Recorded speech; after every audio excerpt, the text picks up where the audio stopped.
Hi everyone, I'm Kathy LaNatra, State Representative of the 12th Plymouth District, representing the towns of Kingston, Plimpton, Halifax, parts of Plymouth, Duxbury, and Middleborough. Thank you for joining me on the 10th episode of Profiles. This program allows me to take time each month to highlight the unsung people, programs, and events that make the 12th Plymouth District so special. I hope you enjoy these stories as much as I do.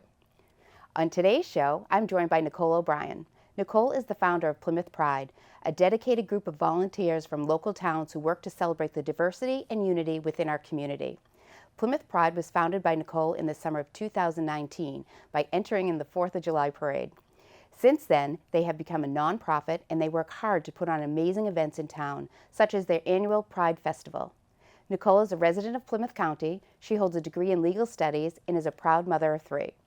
Welcome, Nicole. Thanks for coming. Thank you for having me. So we talked about, in our intro, the July 4th parade, and that's where we met. That is true. I was so lucky that you were behind us. Yes. And you played the best music, and it did. were so fun. And we were also lucky enough, because we were stranded, that you gave my daughter and I a ride back to our car. Yeah, And I have to say it was the best part of the parade. it was. We actually won first place in the community category that year. So You did, so I didn't even know there was a contest. we didn't know that either until Wow. we won it. Oh, that's Yeah. great. So basically we entered the 4th of July parade as kind of a, on a whim, I guess. And when we met with you and we walked through the town, it was like the entrance and the reception that we received from everybody was so awesome that we basically were like, oh my goodness, Plymouth is starved for pride. We have to make Plymouth Pride. So then we started the nonprofit, and that was at the end of 2019, and then 2020 happened and we weren't able to really do much. Right, yeah. So It's kind of like the forgotten years, isn't it? I hope it will be. I hope it will be too. But now we're moving forward, and we have a big event coming up. Yes, So we why don't do. you talk about the big event? So we're having our big Pride Festival June 26th, 11 to 6 at Nelson Park in Plymouth. And we're going to have tons of entertainment. We have several dance troupes. We have a dance troupe from Boston coming down. We have one from Rhode Island coming down to do an interpretive dance. And we have a group from in town of youth that are going to do a dance. We have a bunch of different musicians. We have 2 bands. We have some acoustic performers, speakers. Rasan Hall is going to come and speak. Who else is A lot of speaking? vendors too, yeah. Yeah, we're going to have over 50 vendors. Wow. We're going to have food trucks. We're going to have a beer garden with Mayflower Brewing Company again. They're awesome. That's where we had our festival last year, so we didn't want to, leave them out because they're so great. And what else? Just so many things. I can't even think of it all, but it's going to be an awesome day. It's going to be a great day. Nobody's going to want to miss it. And it's a family-friendly day. Absolutely. All families are welcome. Absolutely. We had tons of families last year. In fact, most people commented about how they couldn't believe how many families were there. And I think it was comforting for people to have so many families, you know what I mean? To be able to have grandparents and grandkids and parents and kids, and with all the support that was there, because half of our vendors are resources. So they are able to give people, information about services that they may not have known were available to them. So that was one of the great things about having all the families there. So this year we have kind of the same thing happening. This year we have it at Nelson Park, so we have the spray park and the playground for the kids too. Oh, that'll be fun. So that's awesome. So Nelson Park, that's a great venue right there.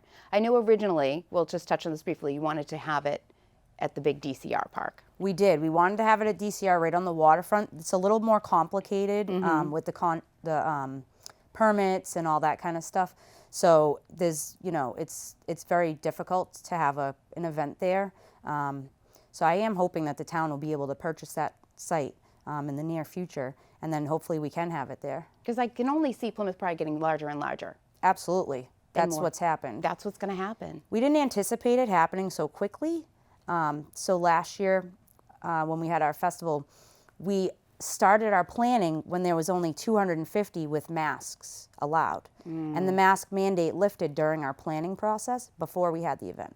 So you were at our event. Yes. So it was packed. Yes. We outgrew Mayflower immediately. So that's why we're having it at Nelson Park. And at Nelson Park, we're actually using the parking lot for the vendors. Oh, great. So our More vendors will space. be kind of like a little street fair, without having to block off the street in downtown. So Can we just step back? So what prompted you to even start Plymouth Pride? Let's talk a little bit about that. What did you see? What did you think? Why we needed this here in Plymouth? Well, originally when we were first doing the parade, it was kind of like on a whim. Like I said, we had mentioned it a couple years before actually and said, we should make a pride entry in the Plymouth 4th of July parade because we had never seen anything like that before. Right. And so 2019, it was only 10 days before the parade that I made a post and said, hey, if I did a 4th of July entry for Pride, who would come? And we had an outstanding turnout, and we had horses, we had, people riding skateboards and bikes and playing catch, and we had, a rolling dance party basically happening. Yep. And so it was really the people's reception in town as we came through and watched people that were kind of sitting there watching, the parade is great. But we had a very lively group. And so as we showed up, and you were right in front of us, so I'm sure you noticed that as soon as we showed up, people were getting out of their chairs and clapping and cheering and dancing. And we drove away. Actually, it's funny because you say that. You were in the truck with us, actually, when we decided that we were going to continue to do Plymouth Pride and make it into something bigger because, we were driving away from the parade, and I was like, this can't just end now. Right. So, a few of my friends and I, we made a nonprofit. So we are at 501c3. Basically that was pretty much it. I mean, we have such a need here. We're kind of a dead spot here. Like Provincetown's very far away. Yeah. Providence is pretty far away. Boston's pretty far away. There's some other smaller places close by, but they're not as pleasant, I guess. Yeah. To go to. So I think that, we deserve to have something here in Plymouth without having to drive far away. And for me, honestly, having the kids that live around here and teens and youth that are able to attend a Pride in Plymouth rather than having to go to Boston or having to go somewhere else to go to their first Pride. I mean, there was kids last year that had their first Pride here in Plymouth, and that was huge for me because they didn't have to leave their hometown to feel accepted and welcome. So I was just going to say that, so they feel included, it's more inclusive. So beyond the big parties and all the other things, Plymouth Pride also helps families, right? Yep. Helps families feel included, find resources. Can you talk a little bit about that? Yeah, so we actually, one of our things we just started was First Tuesdays at the library. So that's going to be the first Tuesday of the month. And so I believe the next one is June 6th, I think. And so that's like an intergenerational group. So it's kind of for support, friendship, fun, just to kind of meet up and talk and bounce ideas off of each other, but also to, do fun things like crafts or maybe go to bowling or the movies or something like that, but also to just allow people to be together and have that acceptance and that, camaraderie that everybody deserves to have, Yes. And to feel included. Exactly. Right? To feel included. Exactly. In a welcoming community to live in. And I know one of the things you mentioned is that you do a lot of work at the senior center. Yes. And so the senior center in Plymouth has an LGBTQ group that they are starting back up again now that the pandemic is over. So I'm going to actually go and help them. That's wonderful. So that they can, get them back up and moving. Yeah. Just, because they deserve it too. And we don't want that group to fizzle out. We don't want it to fizzle out, and we don't want them to feel isolated. I think a lot of what I found, I deal a lot with the senior community, is during COVID, they were isolated before COVID, and then COVID happened, and they became so isolated and very depressed, honestly, really depressed. And I lost so many of my seniors in Kingston, which is heartbreaking, but I think community is so important. It is so important. So I'm so happy you're doing that, and maybe that could branch out into other senior centers as well. Maybe Plymouth can be like the beacon.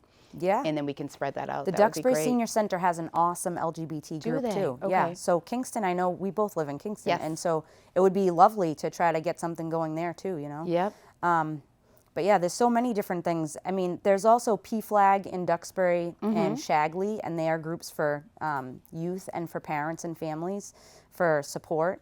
And they are at the UU Church in Duxbury. Yeah. So they're awesome too. So there's the been a UU lot. Church is having something Saturday night too that we should probably bring up. I think they're having Saturday at 4. They're having a rally for the Roe v. Wade. Okay. Yes, I just saw that this morning before I came in. I just wanted to throw that out there. Yeah, in Kingston or No, I'm sorry, here? in Duxbury. Oh, okay. In Duxbury. Okay, yeah, and there's actually one at the Rock, 1 Yes. to 3, I think it is, or 1 to Yes. 4 here in Plymouth. Yes. Yep. A lot of town meetings tomorrow too, unfortunately. Everything's always on the same day. Do you find that? It is. Everything's it is. always on the same day. Especially during Pride season for me. For you, Everything you is on must the be same day. straight out. You must be straight out. It's So crazy. again, it's Pride Month is June, and June 1st. June 1st, we're having the very first Pride flag raising in Plymouth. It's going to be at 10 a.m. in front of Town Hall, and you are going to speak at it. And Harry Helm, our Yay. very first openly gay select person in 400 years, will be speaking at that. And the executive director of Mass Equality Council will be speaking, and we're hoping to have some students and seniors, if we can, as well. So That's that should great. be an interesting day. I've known Harry for quite a while now, so we both work as real estate brokers Okay. together. So he's a great guy and a great speaker, He is a nice and person. he has a great story. And his Yeah. husband's amazing. They're Yeah, adorable. they're Yes. amazing. So you mentioned the first traditional sponsor. So tell us how, if you want to help, because I know you're still looking for a few volunteers on Plymouth Pride. So how could they get in touch with you? How can they help? So we have a link on our website, PlymouthPrideInc.com. And if you go to the volunteer link, there's a little sign-up form, and you can pick your job and you can pick your time. That makes it a nice thing. And you can also find that link on our Facebook page. We're on Instagram at Plymouth Pride 2020.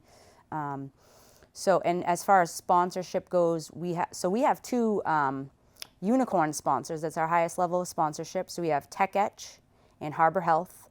And so that's awesome. And then we have a few other sponsors. We're still looking for more sponsors. But we're doing, so aside from traditional sponsorships, which normally, there's different benefit levels and they kind of can pick and choose what they want to have. But we're also doing a Pride map, the day of our festival. And it's like a day of collaborations with the local businesses where they can pick one of 2 options. And they can get on the map, and then our patrons can go there, and if they buy something, they can make a donation to Plymouth Pride at the end of the day. And so that's a good way to get the people that come to also go up into town and enjoy the cute town that we have. Yes. And go and be part of the businesses. So and many incredible restaurants and shops. Absolutely. So I think that's going to be a big deal, just kind of getting people to be around town, because I don't think most people won't spend the whole 7 hours there, although some probably will, because it is going to be a big, big day, I tell you. Well, you could easily spend 7 hours in Plymouth, though. Your event for a few hours, and then lunch or dinner, or what's playing at the Spire that night. There's so many things to do in Plymouth. We're going to have an after party too, as well, hopefully. So we're still working on that, but afterwards we're going to have a little after party too. So Great. it should be a full day. So this will benefit the whole town. Oh yeah. The whole town. Oh yeah. I mean, when we're doing something like this, an event on this scale, the intention isn't just Pride. I mean, we have an entire community here to support, and there's businesses and restaurants in town that have been hurting during COVID, so it's a nice thing to bring a lot more people into town, I agree, and the heart of Plymouth is tourism. Absolutely. So what better place to have this than Plymouth? Absolutely. You don't have to go all the way to Provincetown, right? No. No, we have it right here in Plymouth. Yep, you don't even have Which to is go over the great. bridge. Yes. My gosh. So let's go back a little bit. Well, we talked about all the fun stuff, so let's talk about some serious stuff. So thinking back, just explain, if you don't mind, sharing with us how you felt growing up, because you said you grew up in Kingston, right? But then you came back to Kingston. Right. I graduated from high school in Kingston, but I moved around quite a bit, so I didn't grow up in Kingston. But so how did I feel growing up without Pride down in this area, basically? Without like support. Yeah. So when we were kids, it was totally different than it is now, and it was better than it was before that. But it was still difficult, and I think that a lot of kids, when we were younger, were really struggling just to be accepted and not stand out. And that's a typical thing for teenagers, anyways, trying not to stand out and trying to just kind of do their regular things. So I think that having the kids here have something bigger and better for them, where they feel accepted and included, and like hanging the pride flag at town hall. That's a big message to those kids, Right. And the seniors. I mean, we literally had people come and give us a hug and cry at our first festival because they could not believe that we had Pride in Plymouth. And so, I could almost cry talking about it, but, it was so important and such a big day that there was no way that we could just do it once either. So we're going to have to keep it going, you know? Right. I think so I have 4 children, and I have older ones, 20 and 25, and they went through Silver Lake, and then my younger 2 are going through Silver Lake now. And I find it much more, from when I grew up, much more inclusive than it's ever been. They have clubs, and it's never even thought, well, they're this, they're that, they're that. They're just all together. And I do find that, because you have kids too, is that their experience? I just don't know if it's who my children hang out with and that's why it is, or if that's the entire experience of Silver Lake. I think somewhat. I think, I don't want to throw anybody under the bus over there. So I think really it's an individual thing, I think. Yeah. I think that there's tons of welcoming and loving, accepting people everywhere that you go. And unfortunately, everywhere that you go, there are some people that aren't. Right. And, it's best to just ignore them, I think. So I think that, it's definitely different down here. I mean, we don't live up in Boston, where it's not like we live in Cambridge. Right. Plymouth and Kingston is not Cambridge. So we need pride, we need more culture, art, all that kinds of stuff down here. Because, as much as we say Plymouth is a tourist town, it's very difficult, I think. I don't know how the town, they have a lot of cute things, but Plymouth Rock and the Mayflower cannot be the only attraction forever. That's not really going to be sustainable. So having some more diverse art and stuff like that and more cultural things would be better. I mean, even just having that crosswalk on the waterfront, people take pictures of themselves. I mean, we get ice creams and we sit down there, believe it or not, and we just watch people go over there because they freak out when they see it, and they take their picture and they get all excited and they call their friends over and they take pictures. And so it seems like a small thing, but it is such a big thing, I agree. I had my picture taken with Patrick Flaherty, who was like 6'7", and me. Yeah. So, but yeah, I we look love great that in a picture, You me and Patrick. Love Patrick.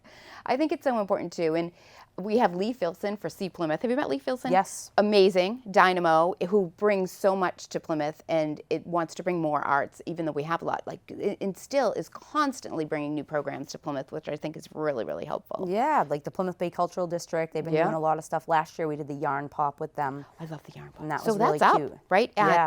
Is it at Heritage? It's at the Historic Society. Okay. They have one, and they have the cutest. They have like buoys that are made of yarn, like somebody knitted buoys, and it's really, really cute. It really is. We have some talented people here in the South Shore. Not just Plymouth, but the entire South Shore. We have some really talented people. Yep, and last year it was all flowers. So what we did was we collected a variety of colors of flowers, and then we made a rainbow garden. So we had, all the colors of the rainbow, plus we had the black and brown and the trans flag colors. And we, made a rainbow garden and we hung it up downtown. And so we got to participate in the Yarn Pop as well. That was fun. It was a lot.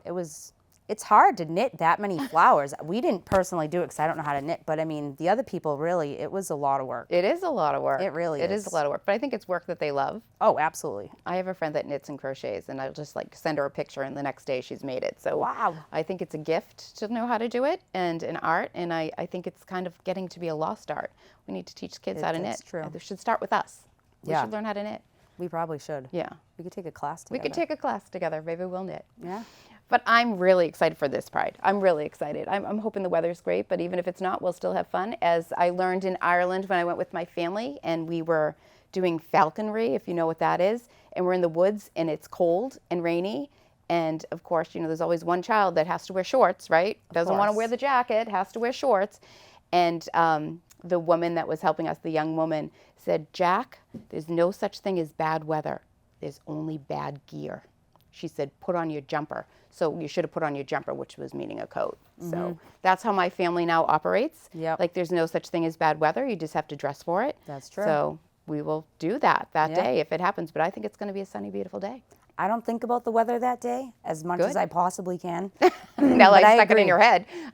Yeah, no, I anytime it comes up, I just try to not think about it because it's the only part that I can't control anything about. That's true. You know? That's true. So, do you consider yourself an advocate? I guess, yeah. Yeah, I would say I do. Do you think you were your entire life, or do you think that something just spurred that and it was like, I feel so strongly about this? Because when we talked earlier, you said, I feel so strongly about this. Was it one incident or just watching the news or something? Or do you think you were an advocate your entire life? I think that I have always been an advocate type of person, but I was a young mother taking care of children and doing all that stuff, so I was on the side of the field at Pottle Street for 12 years in a row. So I didn't really have a lot of opportunities to advocate necessarily, although I did on behalf of, family members and my kids and friends and stuff like that. But now it's a little different because people look to me for help in ways that are slightly different than I'm used to. And so if I can't find a way to help them, I will find somebody else that can. And you're right, I really do feel very strongly about this because it's just so important to make sure that people feel welcome and loved. I mean, the suicide rate for the LGBTQ community is extremely high, higher than anybody else. LGBTQ plus teens is the highest suicide rate. So not to be, a downer, but it is what it is. And so it's more important than just a party. It's more important than Pride. It's more important than the T-shirts or the flag raising or any of that. This is like people's lives are on the line. Right. And so when it comes to that, I do feel like a very strong advocate. It's probably the most important thing to me, for sure. That's so important. Besides my kids, of course. Besides your kids, I know that. I was going to throw that in. Yeah. But it's important to feel strongly about something. And we were talking yesterday on the phone for quite a while, but I didn't find my voice till I was older, right? And I was saying that how my daughter is younger and she found her voice earlier. And then we were talking about our parents. My mother found her voice actually even older than I was. So I think it's so important for us to reach down to our younger generation, right? And give them a leg up or an arm up and show them how to use their voice. Absolutely. You and I being here today is empowering for any youth, girls, kids of any sort. I mean, for us to be here on this show right now, a woman and another woman and an LGBTQ community, I mean, this is a big deal. And I think a lot of people don't think about it that way. And I think kids nowadays, luckily, they don't think about it that way, and that's awesome. That's exactly what we want. We want them to not think about it that way. We want them to just think this is totally regular. Right. This is how it's supposed to be, because it is how it's supposed to be. Yes. Yes, I agree with that. I definitely agree with that. And I have such optimism with our younger generation. Just talking to them, I'm with kids all the time because that's like my baby. I love my children. Like my little ones up to my teens. I love to hear what they have to say. And every time I talk to high schoolers, I'm so optimistic about the future. Absolutely. And I don't think they get enough credit. I really don't. And I don't think that they have enough support. They've been through a really hard time, like we all have. But I think we sometimes gloss over that they lost 2 years of their developmental life. Absolutely. So we need to give them a lot of credit for that, to get through that. But I would love to have you back because I'd love to touch on the suicide rate for that. I'm involved with the Plymouth County Suicide Coalition. Yep. So we should really have a show about that and bring you in again. Yeah, I'd love to. Because we could also talk about some of the other things we talked about on the phone yesterday, like separation of church and state. Yes. And, just all those kinds of things that are basically coming under attack right now. So it's kind of scary and unnerving, and that's the biggest reason that I'm doing this. A lot of times people thank us for the work that we're doing. I'm sure you get the same thing. And you're welcome, but I am not doing it for any other reason that it is a necessity. This has to happen. We can't let it go. The kids need it too much. The adults need it too much. It's just, Plymouth is going to have Pride forever, no matter what. I will make sure of it. Thank you. So just tell everybody again, the website? We are PlymouthPrideInc.com. Okay, and your Facebook page? Is Plymouth Pride 2020. Is it 2020? No, it's Plymouth Pride. And then Instagram is Plymouth Pride 2020. And then, our festival is June 26th. Excellent. 11 And if to you 6. want to volunteer, especially for those high school students that need those community service hours, this is a great opportunity to have fun while you're volunteering. So pop on those websites and Instagram, I'm not an Instagram person, or Facebook, and sign up. Yep, and don't forget to bring your paper for me to sign. Oh yes, don't forget that. Gosh, thank you, Nicole. No problem. Thanks for having me. Anytime. Next time we'll talk about other things. For sure. Great. Thanks. We'll be right back with our State House Minute.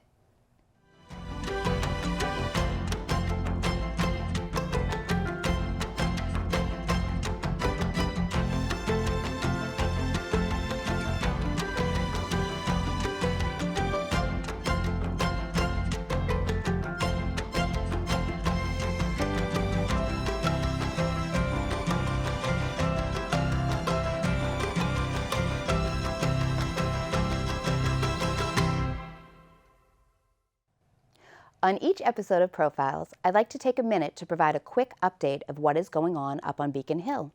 In late April, the Massachusetts House of Representatives passed their fiscal year 23 budget, which was funded at $49.7 billion. This budget makes important investments into housing needs, early education and childcare, workforce development programs, and education. I was proud to have secured funding through 5 amendments to address numerous needs in the 12th Plymouth District. I received funding for HVAC improvements at the Dennett Elementary School in Plimpton, towards construction of a new senior center in Halifax, and for field and playground improvements for the town of Kingston.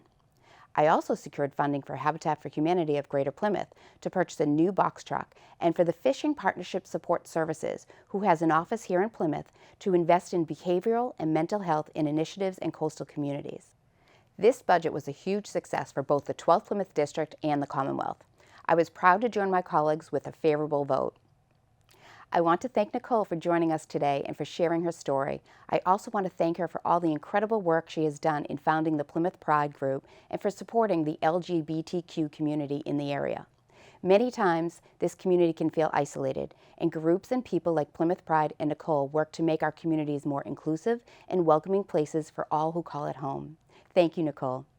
Thanks for watching, and I hope you'll join us next month for Profiles with myself, Kathy LaNatra.